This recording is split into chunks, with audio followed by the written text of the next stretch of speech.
Kita akan membahas kenapa cacio e pepe, hidangan pasta yang kelihatannya simple itu sering banget menggumpal. Dan jawabannya ternyata ada di ilmu fisika. Oke, bayangin deh, kamu udah ikutin resepnya persis, langkah demi langkah. Harusnya kan jadi saus keju yang creamy dan nyatu sempurna. Tapi hasilnya malah jadi gumpalan-gumpalan aneh yang misah dari minyaknya. Kalau kamu pernah coba bikin cacio e pepe, pasti familiar banget sama pemandangan ini. Tapi gimana kalau aku bilang itu tuh bukan sepenuhnya salah kamu? Apa yang kamu lihat di wajan itu sebenarnya bukan kegagalan masak. Itu adalah fenomena fisika murni yang bisa diprediksi, namanya transisi fasa. Yuk kita bahas dulu dari awal. Kita akui aja, ini tuh emang bencana dapur yang umum banget, terjadi di mana-mana, setiap hari. Nah, ini yang namanya paradoks cacio e pepe. Kelihatannya simpel banget kan? Cuma pasta, keju, lada hitam. Udah. Tapi prakteknya, ampun susah banget. Saus yang harusnya lembut itu bisa tiba-tiba pecah dan menggumpal dalam sekejap.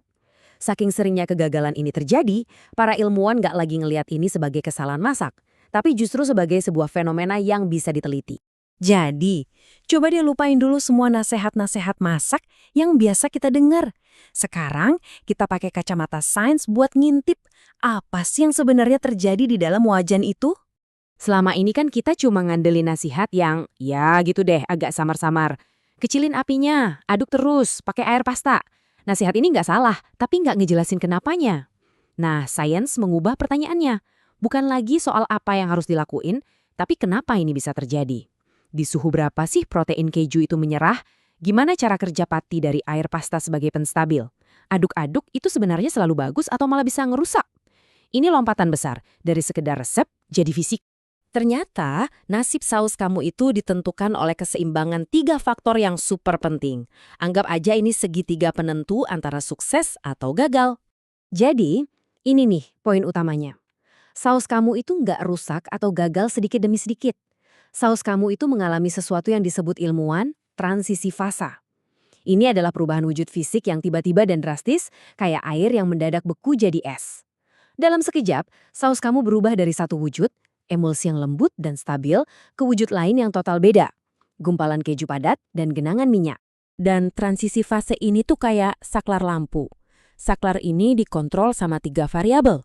Kalau kamu kelewatan batas di salah satunya aja, saklarnya langsung jepret. Dan ya udah.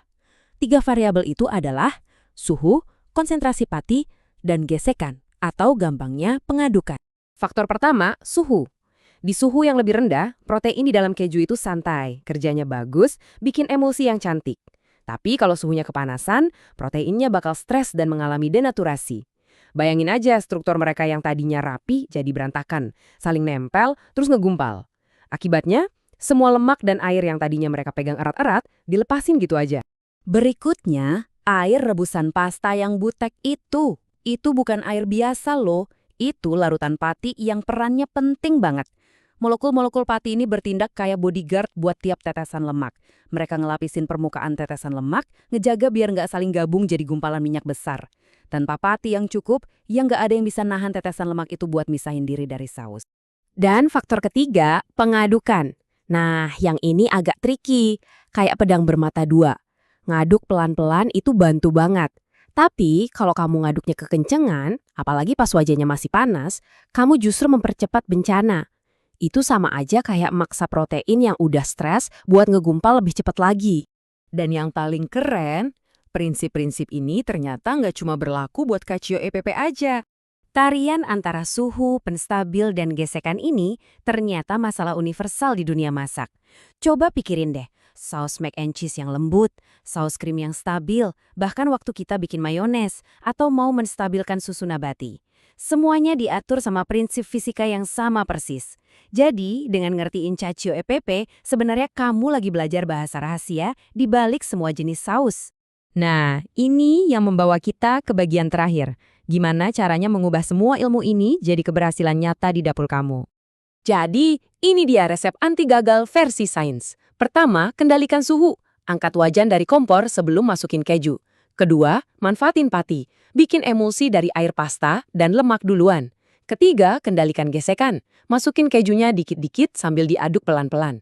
Kamu nggak lagi masak pakai kira-kira. tapi secara sadar mengendalikan fisika biar sausnya tetap stabil.